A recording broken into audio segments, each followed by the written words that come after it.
Iki mulai perkara mbek kowe. Saiki Ismail ketika lahir iku jek digolekno banyu antarane Safa mbek Marwah. Sementara cerita dzabih disembelih iku ning Sam. Mulane aja melok-melok lah ya. Aja melok-melok mulane. Aja terusno, mari kepinteran wis. Semeneng ae ora usah melok-melok. Gak, aku Ismail ya.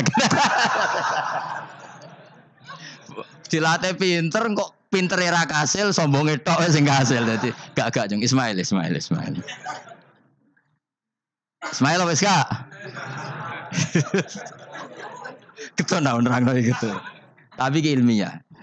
Ben kowe bangga di guru alim ya dadi kowe ben roh. Nak gurumu gak main-main. Aku yo krungu-krungu nak kaul aku iku Ishak tapi wis goblok ngono Ismail. Karena waman sadda finnar ora umume wong iku wis repot. Ora usah diterusno Dadi bukti empirik wis mengarah Ismail iku jelas uripe ning Mekah. Mergo wong Yahudi Nasrani lah ngakoni peristiwa Hajar iku ngakoni. Berarti Ismail urip nang Mekah.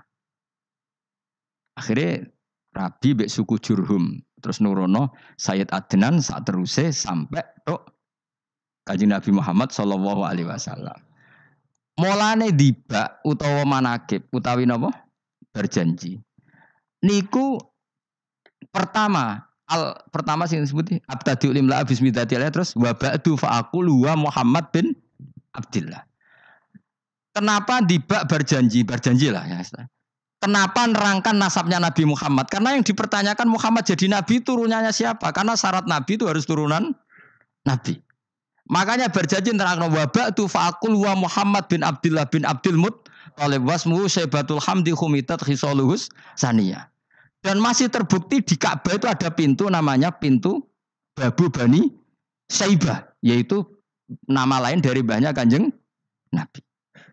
Terus diterusno sampai wa'adnanu bila raibin intadzabil ulumin nasabiyah ila dzabihi Ismail. Iku partaimu. Mergo berjanjilah darani dzabihu Ismail. Alhamdulillah jadi terus kowe yo menang.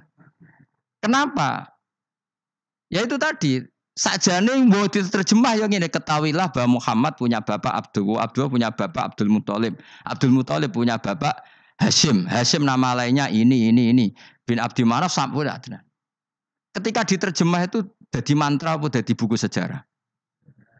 Nambah waca Arab terus kira paham. Mantra. Mulane sing ngaramno ya bener pancen suarane suara mantra. Sing ngalalno ya bener karena itu sudah apa? Sejarah. Nah khilaf seperti ini sudahlah kita abaikan saja. Kita suka damai, tidak suka konflik. Biasalah seperti itu. Tapi yang jelas perdebatan antar para nabi itu seperti itu. Akhirnya Nabi Muhammad ngurusno itu. Bukti Ismail itu pernah hidup di Mekah, adalah lahirnya di sini, pernah ngalami peristiwa ini. Dan sisa-sisa Ibrahim ada fihi ayatum bayinatum maqamu Ibrahim, yaitu batu yang pernah diinjak Nabi Ibrahim. Nah kenapa itu mesti Ibrahim? Karena nak wong biasa gak mungkin nginjak batu kok sampai bekas. Jajal kowe nginjak nganti bolak-balik. Itu mukjizat, wong batu diinjak kok bekas. Terus Ka'bah sebagai pewaris Ibrahim ditulisi kalimat-kalimat tauhid sehingga kepastian Ibrahim itu bapak tauhid. Makanya Nabi Riso ketika pinggirnya Ka'bah ada banyak berhala, nanti dikira berhala ini syariatnya Nabi Ibrahim. Makanya ya, ketika berhala banyak Nabi gak mau madhep Ka'bah, nanti dikira nyembah berhala. Maka sama Allah dialihkan disuruh madhep Baitul Maqdis. Ketika berhala dihilangkan, Nabi baru disuruh madhep Ka'bah. Jadi perdebatan ini atau ilmiah ini harus kita kaji, kita pahami. Karena kata Allah, ha antum haula ihajastum fi ma lakum bi ilm falimatu hajuna fi ma laysa lakum bi ilm. Nah, iswani debat kudu datane data ilmiah. Sementara mereka darani Ibrahim pengikut Yahudi, padahal Yahudi iku putune Nabi Ibrahim. Yaitu Yahuda bin Yakub bin Ishak bin Ibrahim. Mestinya kan bahasanya Yahuda pengikut Ibrahim, aja diwali Ibrahim pengikut. Lah Nabi benar ketika takoi, Muhammad kamu ikut siapa? Saya ikut Ibrahim. Kan normal kan? Kalau junior ikut. Mereka enggak. Ibrahim pengikut Yahuda. Ya mau perkara Pak Karno pengikut Puan Maharani. Mbah Hashim pengikut Mbah Yeni. Kan kacau kan? Lah itu terus Allah gojlok tadi. Muhammad kekasihku wis debat secara ilmiah, tapi kamu tidak ilmiah. Makanya lima tuhajuna fi Ibrahim wa ma unzilatit Taurat wal Injilu illa mim ba'di. Kok Ibrahim mbok arani Yahudi piye? Wong penanggalan Yahudi misalnya dimulai kok Taurat. Taurat Musa. Musa iku generasine sakwise Ibrahim. Tapi Ibrahim mbok arani pengikut Musa. Dong enggak? Jadi itu masalah-masalah. Tapi ayat-ayat ngono iku ora populer. Kowe seneng ayat populer ya poligami fangkihu ma tobalakum. Kowe iku sing ora alim lah wapal. Mergo di kepentingan apa? Poligami. Mbek wong sing seneng keramat, senengane dalil wa may taqilla Allahu makhraja. Tekan dadi wali kepingine entuk dhuwit yang enggak terduga. Dadi uteke ku dhuwit. Padahal syarat saya wali ku ora pati seneng dhuwit. Lah kowe kepengin dadi wali ben oleh dhuwit. Jadi kenapa menjadi wali ben bayar zuku min haitsu la yahtasib. Dadi uteke wis elek. Dadi institusi wali wae demi. Dadi nek aku wali para pangeran rezeki teko min haitsu. Mulane kira bakal dadi wali, ngerutekem cek ngono ora bakal dadi. Ayo saiki Ismail besak. Ismail. Aku ya getun kadang alim kadang getun. Perkarane nyulayani apa? Mainstream. Tapi cara kula ya Ismail sudah tak bilang napa? Ismail. Oh, yes. Ismail Iska Ismail. Nak cacile kan milih sing guri kan. Yang jelas bahwa Ismail atau Ishak kaulani ono pendapat loro. Ya sudah, pokoknya nara Ismail ya Iska.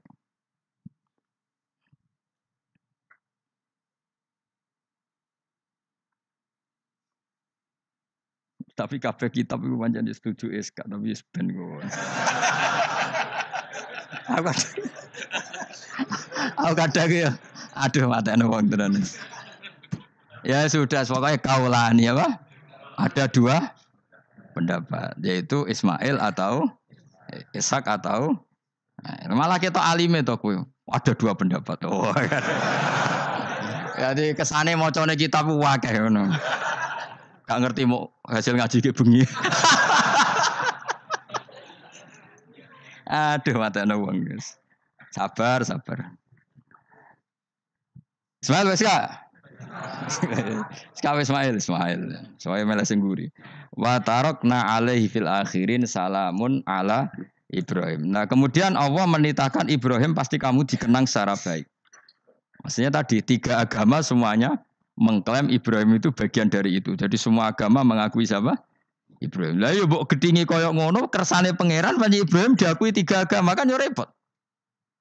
Lah iya kowe ra cocok Ibrahim diklaim Yahudi, diklaim Nasrani, tapi kersane Allah Ibrahim itu orang atau sosok yang dipuji tiga agama. Ya wis kersane pangeran. Ini jelas kalau bersaksi betul di Hebron itu ada makam Ibrahim, Ishak, Yakub. Yakub karena nama lainnya adalah Israel total di sinagog. Meskipun kita tetap kita pasti yakin kalau Yakub itu nabi dan tidak ada sangkut pautnya dengan keyahudian. Maka kita statusnya mengikuti Quran saja. Kalau status artefak atau fisik itu tinggal sing gawe makom. Nggih mboten. Misalnya tadi Ibrahim karena makamnya di Israel dikuasai orang Yahudi, terus mereka tinggal saja ganti kafan ala Yahudi, dikemuli ala Yahudi, selesai. Waduh misalnya ono Zaid itu bawali bora, bawali tenan bora, misalnya di makam Wahabi sudah seperti itu. Hanya dikasih tanda di kepala, ndak ada jubah, ndak ada apa. Tapi kebalikannya misalnya, Ruhin mati anak putune sugih kei jungkup wali besar Ruhin yang terserah. Lah mungkin era kita masih konangan, era nice. Lho nak wali songo karuan ono buktine sejarah secara silsilah. Lah nak sing ra jelas-jelas iki. Mulane cara kula putune wali kudu alim biar urut. Lho saya itu punya catatan sampai Sunan Kudus meskipun lewat ibu, lewat nasab ibu. Tapi supaya penting. Pentingnya tadi, saya masih punya kitab milik buyut saya ke-7 ke-8. Itu berapa coba? Berapa orang? Itu setiap saya buka itu langsung putus saking lamanya kitab itu. Sehingga saya tahu itu tradisi nenek moyang saya. Enggak mungkin nenek moyang saya seneng keris, seneng jimat. Nyatane ning gone lemari ini mau ana kitab. Mbok nek ning gone manane keris kan. Artinya ini penting. Ibrahim juga gitu. Ibrahim itu ngendikan dengan anak putune, tinggalanku yo Ka'bah iki, sucikan Ka'bah dari kemusyrikan. Antohiro bi'tiali ta'ifina wal akifina war rukais sujud. Jika orang ingat Ka'bah itu ingat apa? Dipakai kiblatul musallin. Kiblatnya orang sholat. Lalu orang sholat itu orientasinya apa? Adalah tauhid. Berarti Ka'bah didesain untuk kiblatnya para ahli tauhid.